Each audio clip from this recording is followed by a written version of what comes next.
Enquanto você escuta seu podcast favorito, que tal dar uma olhada nos looks da Riachuelo para as festas de fim de ano? Brilhos, transparências, vestidos, conjuntos, temos tudo para todos os eventos. Aqui, toda festa começa com look.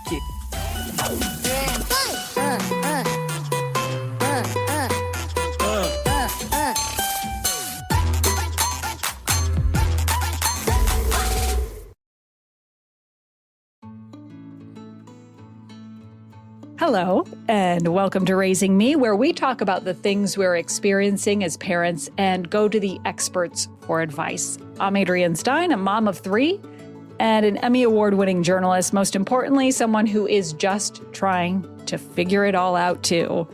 I am so excited for today's guest, and I am also very excited to welcome Maine Health as a sponsor of Raising Me. We so very much appreciate their support in bringing you our great guests and important topics each and every week. So this is so awesome today because we are talking about the importance of humor when it comes to parenting. And our guest is so flipping funny. It is Chip Leighton. You might know him online as the dad who shares his teenagers' texts. And now parents from all over share these special exchanges with him. Here's a quick sample of him explaining what not to do if you have teenagers in his very signature deadpan delivery. All right, this is more stuff you should not do if you have teenagers. First is cheer at a sporting event. Just watch silently from under the bleachers. Next is tag them in a photo. If you do, make sure it's on Facebook where they'll never see it. Next is make conversation with a stranger. If you're at one of those restaurants with the big tables that you have to share, just stare down at your food the whole time. All right, next is smile wrong in a picture. If you're looking for feedback from your teens, usually they'll say something like, "Stop trying to be so fake." All right, last is use punctuation in a text. If you use like a period or something, they're going to wonder why you're being so passive aggressive. I mean, he is laugh out loud funny, and he shares his story of just being a regular guy who became a social media star with now more than 1 million followers by simply sharing his parenting experience. It's an experience really anyone with kids, particularly teenagers, can relate to. And now he's even on the New York Times bestseller list with his book called What Time Is Noon? And what you might take away from this one is the importance of keeping your sense of humor and leaving space for a second act in life. Check it out. All right, Chip, thank you so much for being here. Your content is laugh out loud funny. I just love it when it pops up on my pages. Let's just start with your background, because this is not like you're a professional comedian here by any way, stretch, or form. Yeah, well, thank you for having me. It all started innocently enough. My daughter and I started using TikTok like early 2021, kind of pandemic, and we liked it because it was a fun and funny platform. And thought, maybe I could post something, that people might laugh at. It might go to a few thousand people if it's really funny or whatever. And it took a while. I mean, after like 6 months of that, I had like 17 followers. So my early stuff was not funny at all, I guess, in retrospect. Yeah.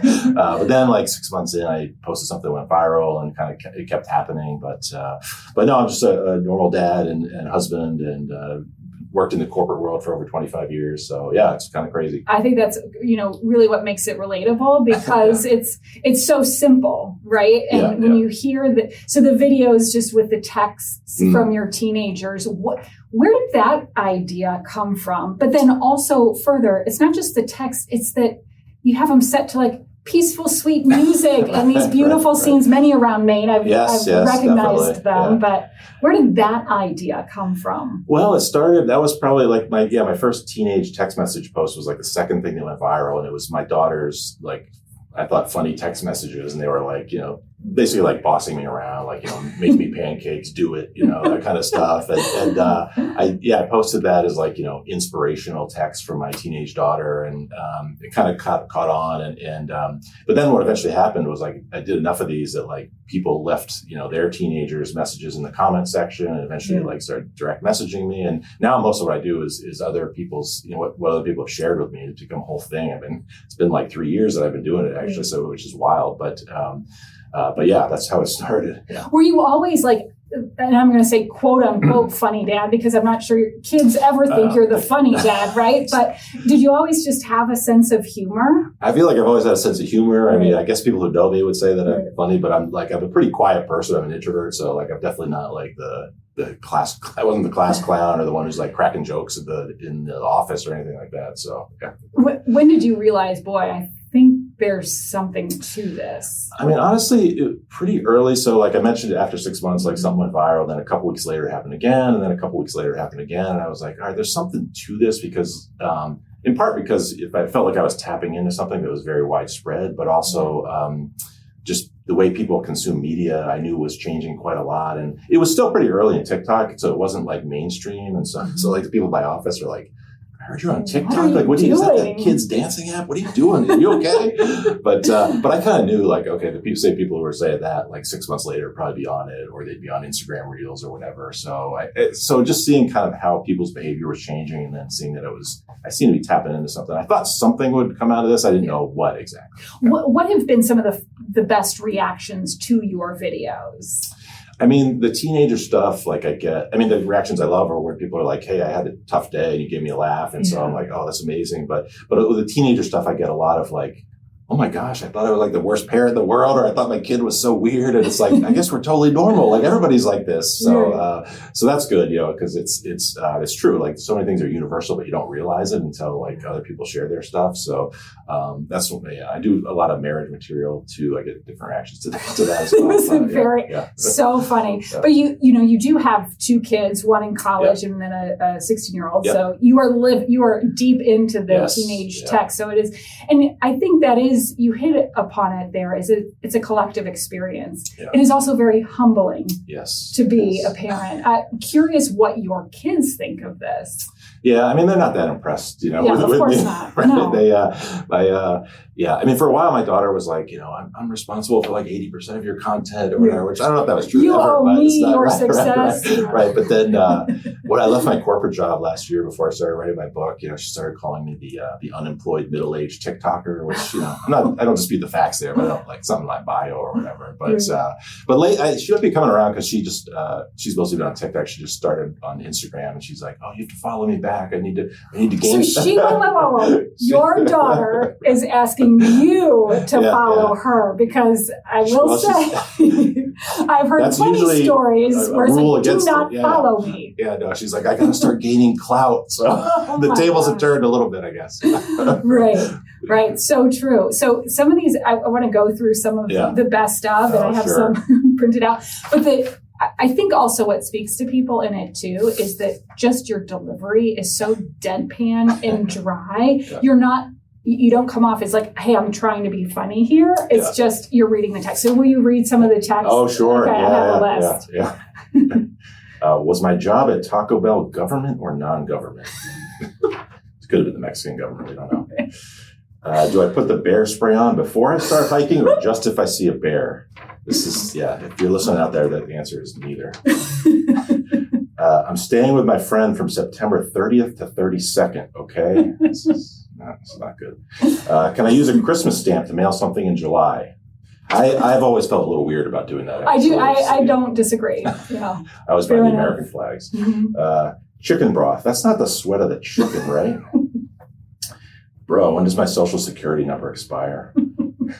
My friends are almost here. Make sure dad stays in the basement. I love that. I laugh out loud with it. There's a huge dad theme to a lot of these. You'll find.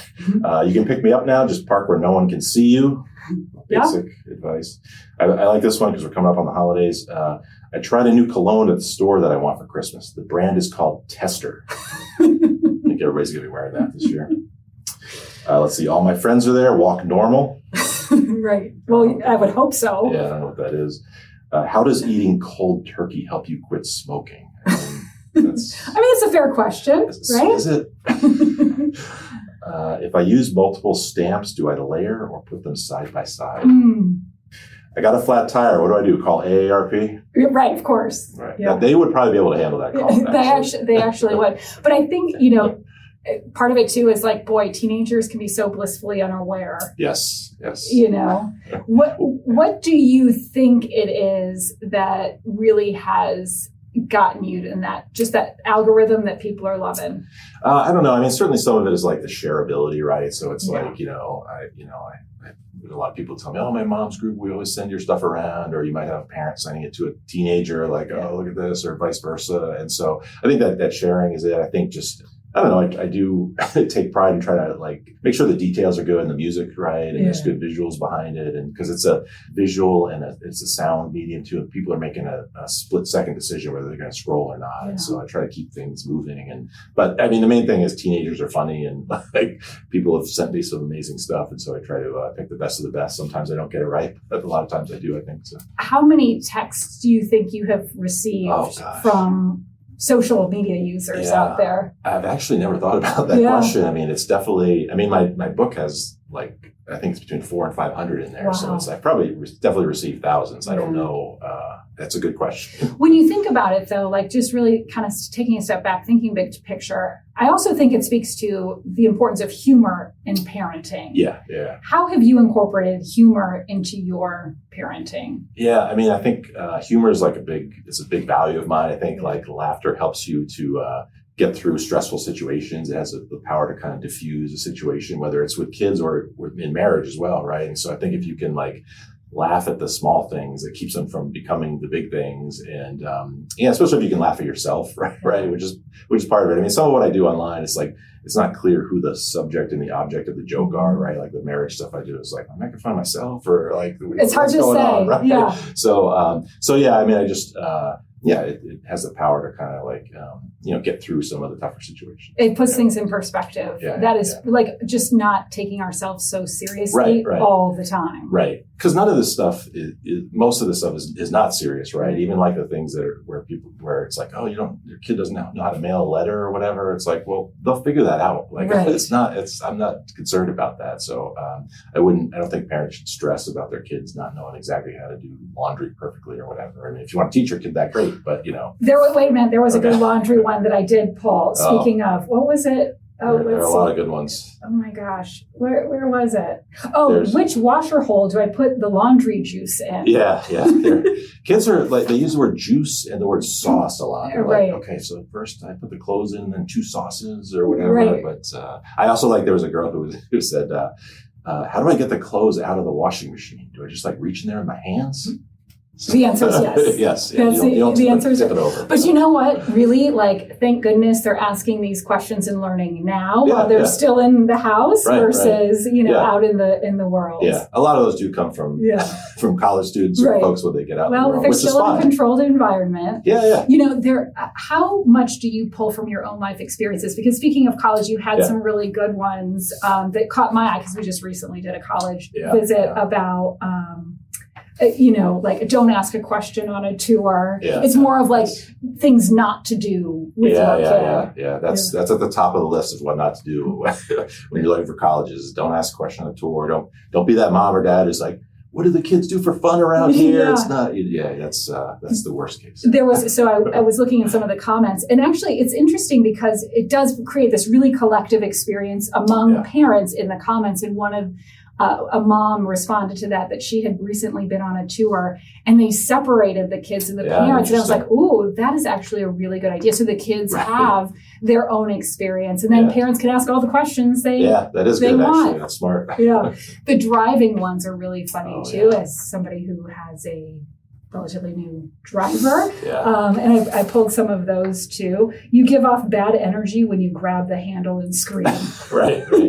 That's the whole thing. That's the whole dynamic is like the parent is terrified and like they're showing their fear. Then that stresses the kid out more. So it's, Well, it is a very stressful situation. I'm sure you remember like getting in with your firstborn when they first get behind the wheel. Yeah. So how do you see this evolving in the future? Obviously, you do have a book out, but where do you see this going from here? Yeah, it's a great question. I'm not sure. I mean, this whole journey, I've sort of taken it one step at a time and sort of see like, hey, what makes sense here? I didn't chart this whole thing out. So, I mean, at the core, I want to keep giving people something that, they enjoy and that, gives them a positive moment during their day. So I'll keep looking for more ways to do that. I also want to keep up with the social media stuff. I have the book coming out, which I hope people will like. And I started to do some live performance stuff, which is going pretty well. So I know. But who do I think I am? I mean, so you're evolving into an actual stand-up comedian. Yeah. I don't really call it stand-up because it's like, it's sort of like a hybrid. I mean, it depends on the setting I'm in, but it's I use, where I can, I use like a digital screen and I show some of the text messages on there and I do some other things. I do some stuff that is more kind of pure stand-up, I guess, but it's been fun. Yeah, I always thought this would translate actually to the stage and then, but I probably never would have done anything. And then, a couple of years ago, Caroline Ray, who's a great stand-up comedian. She lives in Maine in the summer, actually, and reached out. She's like, "Oh, you're hilarious. Do you want to do some stand-up together this summer?" I was like, "Sure." I was like, "I've never done it before." And she's like, "Oh, I'll coach you over Zoom. It's fine. I'm a great teacher." And so we did some shows and it went pretty well. And I've done some other stuff. Like I started doing like a parents or family weekends at college. It's like I went to Penn State, did that like the other weekend. And so that's like my perfect audience, right? It's like parents of college students. So I want to sort of evolve that and see, where that goes. And we'll see. What would Chip of 10 years ago say of where you are today? Yeah, I don't know. You'd be surprised even 5 years ago, right? So it's I mean, you never know what life's going to put in front of you, and I'm very lucky to be in the position I am. I was in the corporate world for like 25 years and worked at Hannaford for the last 15 years, and but this has been really fun, and it's Do you have a favorite video? You think I'd have an answer to that question, right? I don't know. Probably, I mean, some of the best of the teenager text messages ones have been, would probably be up there. Like I have one that's got like crazy number of views on Instagram. It'd probably be that, but Do you find it challenging? I mean, this is very public, what you're doing. It's sort of balancing that public-private life. Yeah. I don't have a lot of paparazzi outside the house. Okay, but when I first started, I mean, I never thought anybody I knew in real life would ever see these things because I wasn't expecting this. But and for a while, like I didn't even like use my full name like on the account because I did feel a little bit weird about it. But then eventually, when I started writing the book, I'm like, all right, my name's gonna be on the book, so I'm just gonna embrace this thing. And it's always funny when like someone recognizes me out in public, especially if the family's there. Like you want to see your teenager give you an eye roll, like that's like the ultimate, like, oh, you're so funny or whatever. And the kids are just even though she wants you to follow her on Instagram. She needs the clout. Yeah, that's right. What has been the most surprising part of this whole experience? I mean, I think just how universal some of this stuff is, right? It's like, because I see that now because I have a pretty big reach with what I post, and it's like almost everything you just hear people jumping in, like, oh, I had this experience, on a college tour or whatever. And it's just like, we have so much more in common than we have, that separates us. And so it's like, it's just a great reminder of that. And I mean, I know like my audience is from all over the demographic and political spectrum, and I'm really proud of that, right? Because I'm just trying to like, focus on something positive and light that's, that we have in common. So what's been the biggest lesson that you have learned during this whole experience that maybe, us as regular parents who aren't TikTok stars can take away from that? I mean, I guess just in terms of parenting, it's like, don't sweat the small stuff. Like kids are going to turn out probably fine. I mean, I was an idiot. Probably fine is the key word. But I was the same way when I was a teenager. I didn't have texting or whatever, but I think that's fine. And then just like personally, it's like, just, be open to like trying new things and doing things. I have this, second chapter in my career in my 50s, and, it's amazing. And so sometimes you got to take a little bit of a risk but with these kinds of platforms, like anybody can take a risk quite easily. Right. So those would be a couple things. Yeah. Just always evolving. Yeah. Chip, thank you so much. Well, certainly appreciate it. Well, of course, we'll put your social handles in on our website, as well as a link to the book as well. Awesome. What time is noon? Which is how appropriate. I'm sure it started as a text, didn't it? I've had probably 12 different people say that their kids said some version of like what time is noon. So it seemed like a great title for the book. So, love it. Chip, thank you so much. Awesome. Thank you. Yeah. You know how you just sometimes feel jazzed after talking with somebody? That's really how I felt after that conversation with Chip, and just left with takeaways I didn't necessarily expect. First, of course, keeping a sense of humor. It is so important, and there really is a collective experience in what he does and what he shares. I mean, come on, like we're all beaten up a little bit by our teenagers, whether it's a very direct remark about staying in the basement when a friend comes over, or just shaking our heads at some of the things that they say. You know, as Chip said, laugh at the small things to keep them from becoming the big things. Just love that mindset. And don't sweat the small stuff, just a reminder not to take ourselves too seriously. But the other, and this is one I didn't necessarily expect to come away with from our conversation, is just leaving room for a second act. Here's this guy working in corporate his entire career, never dreamed of amassing a following of more than 1 million people with now a New York Times bestseller book with his comedy shtick. Like, it's crazy, but it is so incredibly cool. And he says he's just, just taking it one step at a time.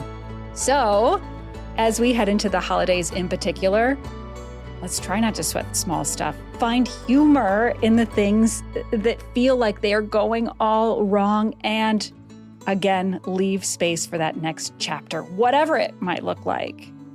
Thank you so much for listening to Raising Me and to Maine Health as a new sponsor. I'm Adrienne Stein. This episode is edited by Megan Littlefield and produced with Nate Eldridge. Please follow Raising Me wherever you get your podcast, and of course, consider a positive rating and review so others can find this message as well. Wherever you are, I hope you learned something new and get to take a little time for you.